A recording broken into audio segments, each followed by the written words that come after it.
नमस्कार दोस्तों, Anoop study zone में आपका स्वागत है। आज हम 27 जून के करंट अफेयर्स के जितने भी इंपॉर्टेंट क्वेश्चन होंगे उनको हम देखेंगे। तो बिना देर के चलते हैं पहले क्वेश्चन पे। पहला क्वेश्चन है, किस राज्य में महिला सशक्तिकरण के लिए निष्ठा विद्युत मित्र योजना का शुभारंभ किया गया? तो इसका ऑप्शन नंबर होगा बी, यानी कि मध्य प्रदेश। ठीक है, मध्य प्रदेश की मध्य क्षेत्र विद्युत वितरण कंपनी ने महिला सशक्तिकरण के लिए निष्ठा विद्युत मित्र योजना का शुभारंभ किया है। इस योजना के अंतर्गत ग्राम पंचायत स्तर पर महिला स्व सहायता समूह निष्ठा विद्युत मित्र के रूप में सेवाएं देंगे। ठीक है, यह योजना कंपनी के राजस्व को बढ़ाने के साथ साथ महिलाओं को अतिरिक्त आय जुटाने में मदद करने के लिए शुरू की गई है। यह योजना जो है भोपाल, नर्मदापुरम, ग्वालियर और चंबल संभाग के सभी 16 जिलों की 16 जिलों की सभी ग्राम पंचायतों में कंपनी के अधिकार क्षेत्र में लागू की गई हैं। ठीक है, अब हम निष्ठा विद्युत मित्र योजना जो है इसके बारे में जान लेते हैं। निष्ठा विद्युत मित्र योजना जो है वो उपभोक्ताओं को बिल भुगतान करने के लिए प्रेरित करने के लिए या यूपीआई ऐप के माध्यम से खराब मीटर जैसी उपभोक्ताओं की विभिन्न शिकायतों का निवारण करने के साथ साथ ऑनलाइन प्रक्रिया के माध्यम से नए कनेक्शन की सुविधा प्रदान करना है। ठीक है, ये जो है निष्ठा विद्युत मित्र योजना। ठीक है, इसके अलावा यह कंपनी को बिजली चोरी और बिजली के अवैध उपयोग के बारे में जानकारी प्रदान करने में भी मदद करेगा और बकाया बिल की वसूली और नए कनेक्शन के एवज में कंपनी निष्ठा विद्युत मित्र को इंसेंटिव राशि देगी। ठीक है, अब मध्य प्रदेश की बात आई है तो मध्य प्रदेश के मुख्यमंत्री हैं शिवराज सिंह चौहान और राज्यपाल हैं लालजी टंडन।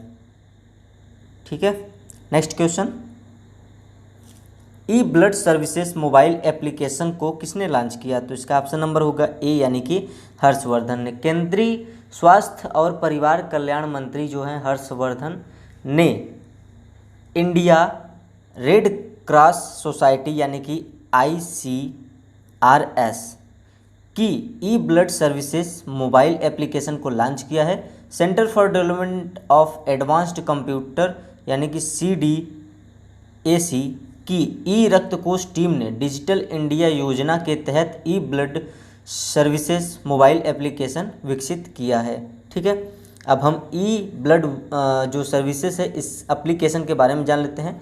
ये एप्लीकेशन जो है यानी कि इस एप्लीकेशन के जरिए कोई भी एक साथ 4 यूनिट खून की मांग कर सकेगा और जिसे ब्लड बैंक वापस लेने के लिए 12 घंटे तक इंतज़ार करेगा। यह एप्लीकेशन जो है किसी भी व्यक्ति को ऐप के माध्यम से ब्लड लेने या ब्लड को पहुंचाए जाने के अनुरोध में सक्षम बनाएगा और उसकी आवश्यकता इकाइयां और ई रक्तकोष डैशबोर्ड में IRCS और NHQ ब्लड बैंक में दिखाई देगी।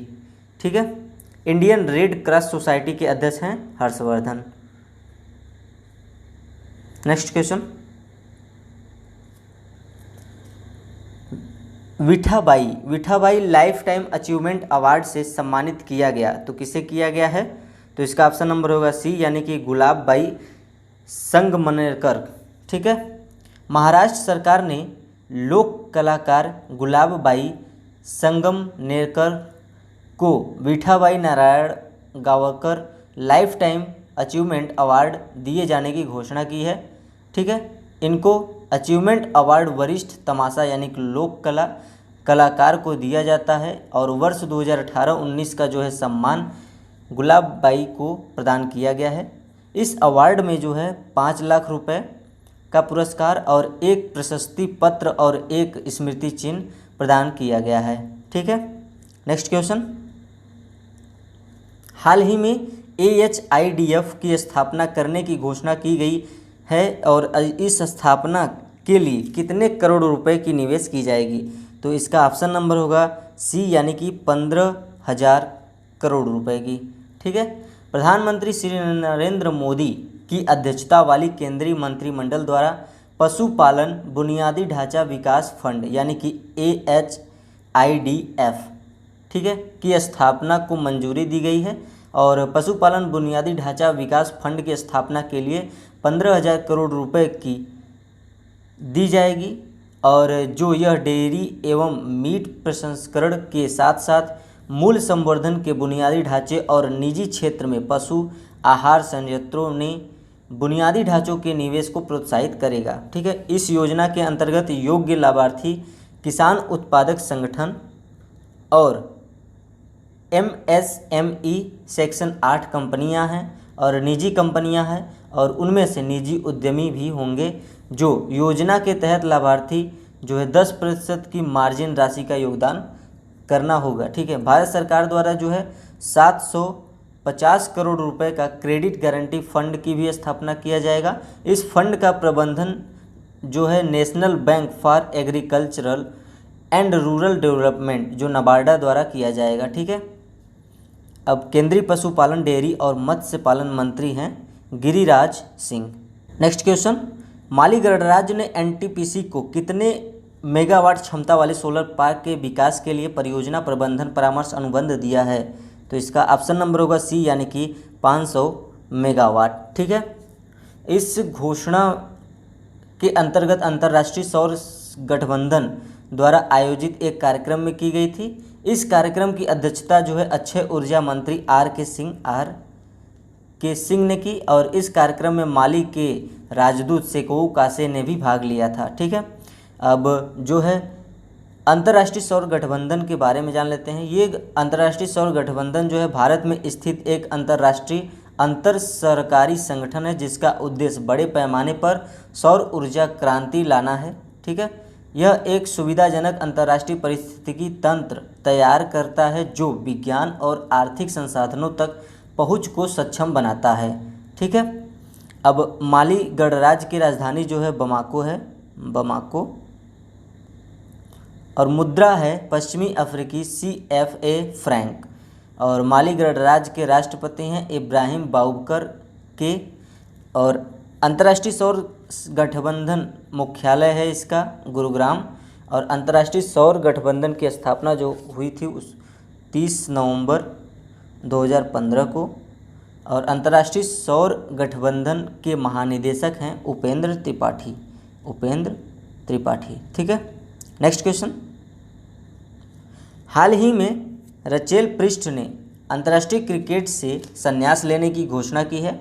वह किस देश के विकेट कीपर बल्लेबाज थी?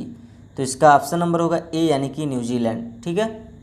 वह जो है 87 एक दिवसीय अंतर्राष्ट्रीय और 75 जो है T20 फर्स्ट मैचों में न्यूजीलैंड का प्रतिनिधित्व कर चुकी हैं।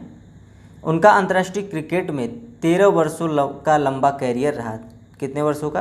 13 वर्षों का। संन्यास के बाद उन्होंने अब ऑस्ट्रेलिया महिला राष्ट्रीय क्रिकेट लीग में खेलने के लिए क्रिकेट तस्मानिया के साथ एक कॉन्ट्रैक्ट पर हस्ताक्षर किए हैं, और वे वर्ष 2020 से 21 सीजन में तस्मानियाई टाइगर्स का प्रतिनिधित्व करेंगी, ठीक है। नेक्स्ट क्वेश्चन, नशीली दवाओं के दुरुपयोग और अवैध व्यापार के विरोध का अंतर्राष्ट्रीय दिवस मनाया जाता है। तो इसका ऑप्शन नंबर होगा ए यानी कि 26 जून को मनाया जाता है, ठीक है। इस दिन को संयुक्त राष्ट्र द्वारा नशीली दवाओं के दुरुपयोग से अंतर्राष्ट्रीय समुदाय को मुक्त करने के लक्ष्य को प्राप्त करने के लिए कार्यवाही और सहयोग को मजबूत करने के अपने दृढ़ संकल्प की भावना दर्शाने के रूप में मनाया जाता है, ठीक है। और जो है नशीली दवाओं के दुरुपयोग और अवैध व्यापार के विरोध का अंतर्राष्ट्रीय दिवस 2020 का विषय है better knowledge for better care, ठीक है। Better knowledge for better care, ठीक है। और इस थीम का मुख्य उद्देश्य जो है विश्व नशीली दवाओं की समस्या की समझ में सुधार करना और स्वास्थ्य शासन और सुरक्षा पर इसके प्रभाव का मुकाबला करने के लिए अधिक से अधिक अंतर्राष्ट्रीय सहयोग को बढ़ावा देना है, ठीक है। अब United Nations office on drugs and crime मुख्यालय है वियना ऑस्ट्रिया जो है, और United nation office on drugs and crime की स्थापना हुई थी 1997 में। ठीक है, नेक्स्ट क्वेश्चन, निम्नलिखित में से किसका नाम टोरंटो इंटरनेशनल फिल्म फेस्टिवल 2020 के 45वें संस्करण के 50 एम्बेसडर्स में शामिल किया गया? तो इसका ऑप्शन नंबर होगा सी, यानी कि उपयुक्त सभी, यानी कि इन दोनों का नाम, यानी प्रियंका चोपड़ा और अनुराग कश्यप। ठीक है, बॉलीवुड अभिनेत्री प्रियंका चोपड़ा और फिल्म निर्माता अनुराग कश्यप का नाम TIFF यानी कि टोरंटो इंटरनेशनल फिल्म फेस्टिवल, ठीक है, के 45वें संस्करण के 50 एम्बेसडर में शामिल किया गया है। इस साल जो है 45वें संस्करण टोरंटो इंटरनेशनल फिल्म फेस्टिवल को वर्चुअली आयोजित किया जाएगा और TIFF का यह 45वां संस्करण जो है 10 से 19 सितंबर को के दौरान आयोजित किया जाएगा। ठीक है, यह पहला मौका होगा जब TIFF फेस्टिवल के लिए कोई डिजिटल प्लेटफॉर्म लॉन्च करेगा जो टोरंटो के बाहर से दर्शकों के साथ जुड़ने के नए अवसर प्रदान करेगा। ठीक है, तो टोरंटो जो है वो अंतर्राष्ट्रीय फिल्म महोत्सव शुरू होता है 1976 से और टोरंटो अंतर्राष्ट्रीय फिल्म महोत्सव का मुख्यालय है टोरंटो, कनाडा। ठीक है, नेक्स्ट क्वेश्चन, निम्नलिखित में से कौन MMC के 233 सालों के इतिहास में अध्यक्ष बनने वाली पहली महिला बनी? तो इसका ऑप्शन नंबर होगा बी, यानी कि क्लेयर कोनोर। ठीक है, इंग्लैंड की पूर्व महिला कप्तान क्लेयर कोनोर मैरीलेबोन और क्रिकेट क्लब यानी कि MCC के 233 सालों के इतिहास में अध्यक्ष बनने वाली पहली महिला बन गई हैं और पहले जो है गैर ब्रिटिश MCC अध्यक्ष कुमार संगकारा ने कॉनर को इस पद के लिए नॉमिनेट किया है और कॉनर वर्तमान में इंग्लैंड और वेल्स क्रिकेट बोर्ड के महिला क्रिकेट के प्रमुख पद पर कार्य कर रही हैं। ठीक है, उन्होंने 1995 से यानी कि 1995 में 19 साल की उम्र में इंग्लैंड के लिए अपना पहला मैच खेला था। ठीक है, नेक्स्ट क्वेश्चन, यातना पीड़ितों के समर्थन में संयुक्त राष्ट्र अंतर्राष्ट्रीय दिवस मनाया जाता है? तो इसका ऑप्शन नंबर होगा सी, यानी कि 26 जून को। ठीक है, यह दिवस संयुक्त राष्ट्र द्वारा मानवीय अत्याचारों के बारे में लोगों में जागरूकता बढ़ाने के लिए मनाया जाता है, जो न केवल अस्वीकार है बल्कि अक्षम्य अपराध भी है। ठीक है, यातना पीड़ितों के समर्थन में संयुक्त राष्ट्र अंतर्राष्ट्रीय दिवस के बारे में जान लेते हैं हम। तो संयुक्त राष्ट्र महासभा ने 12 दिसंबर 1997 को यह पारित किया कि हर साल 26 जून को अत्याचार को खत्म करने के लिए यातना के पीड़ितों के समर्थन में संयुक्त राष्ट्र अंतर्राष्ट्रीय दिवस फैसला किया था मनाने का। ठीक है, हालांकि यह याद रखना चाहिए कि कानूनी दंड के कारण होने वाले दर्द या पीड़ा को यातना नहीं माना जाता। ठीक है, और पहली बार जो है 26 जून 1998 को यह मनाया गया था दिवस। ठीक है, और हम यातना के बारे में जान लेते हैं कि यातना आखिर होता क्या है। तो यातना जो है, यातना शब्द का अर्थ एक ऐसे कार्य से है जिसमें किसी व्यक्ति द्वारा जानबूझकर किसी दूसरे व्यक्ति को गंभीर दर्द या पीड़ा, चाहे शारीरिक हो या मानसिक, दी जाती है। तो जैसे कि उसे या तीसरे व्यक्ति की जानकारी प्राप्त करना या ऐसे काम के लिए कबूल करवाना जिससे उसे दंडित किया जा सके आदि। किसी भी प्रकार के भेदभाव के आधार पर या किसी भी तरह के भेदभाव के आधार पर उसे डराया या धमकाया जाना। जब इस तरह के दर्द या पीड़ा से उसे सहमति या असहमति दी जा रही हो तो उसे यातना कहते हैं। ठीक है, नेक्स्ट। धन्यवाद, आज की वीडियो में बस इतना ही। मिलते हैं अगले वीडियो में। वीडियो को शेयर करें, लाइक करें, कमेंट करें और चैनल को सब्सक्राइब कर लें। सब्सक्राइब करने के साथ साथ बेल आइकन भी दबा दें जिससे हमारी अगली वीडियो की नोटिफिकेशन आप तक सबसे पहले पहुंचे। तो मिलते हैं नेक्स्ट वीडियो में, तब तक के लिए धन्यवाद।